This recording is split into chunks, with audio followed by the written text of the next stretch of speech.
And by contrast to that, my next example was Maximus from Gladiator, right? When you think of manly, masculine heroes, it doesn't get a whole lot.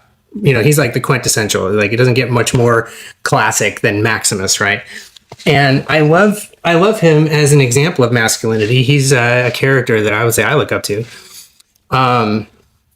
And I think it's the reason that he's such a great masculine role model, or the reasons, there are several, but the first one that comes to mind has to do with he has his priorities centered around the well-being of the people in his charge, right?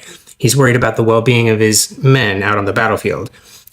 He's worried about, he's concerned himself with the well-being of his family and the well-being of the people of Rome and the Republic, right? So what matters to him, what he makes important, what his values are, involve the well-being of all of the humanity that he impacts, right?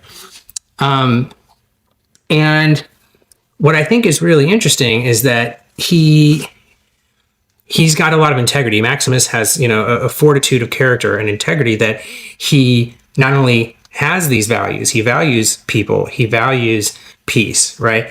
But he is able to stay disciplined and focused in the face of all kinds of hardship, and moment to moment, and as well, as on the long scale, he remains concerned with these important, with the humanity of the people around him.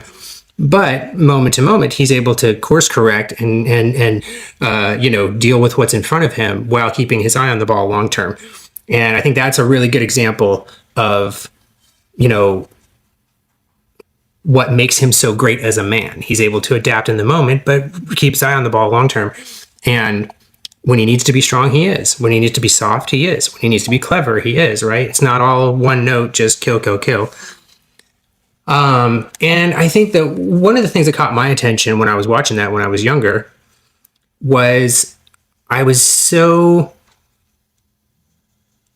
fascinated by the way that Maximus earned the respect and the adoration and the loyalty of his men, whether it was out on the battlefield, like in a military setting, whether it was, as a gladiator in the ring, or whether it was like with the women in his life or whatever. People respected him and people had honor for him because he treated them and, so with respect and honor, and he, was willing to do what was necessary